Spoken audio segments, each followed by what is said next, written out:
Opozita në një përpjekje të jashtëzakonshme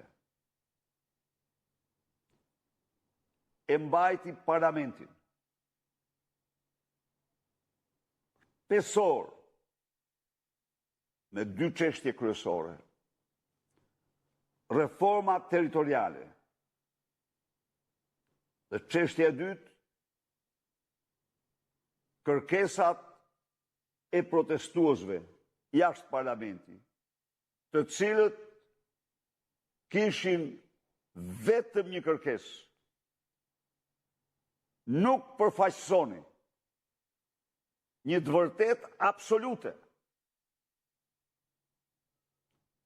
Ky parlament dhe këta deputet të pseudo-mazhorancës nuk përfaqësojnë qytetarë.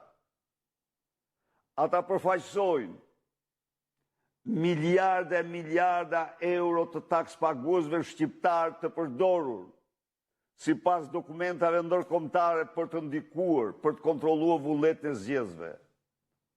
Ata përfaqësojnë grupe terroriste të shpifura të patronazhistëve që sillen si polici politike e votës. Ata përfaqësojnë kartelet më të rrezikshme të drogës në Europë.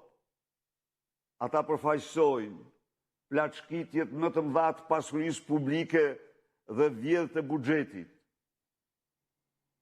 Përfaqësojnë botën e krimit. Dhe në asnjë rast, në asnjë rrethan qytetarët shqiptar.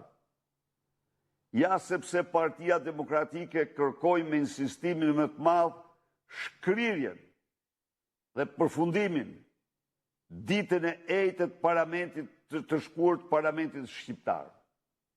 Sikundër, denoncuam para shqiptarëve dhe mbar botës aktin e papërgjegjshëm të Edi Ramës të tërheqjes së një anshme nga reforma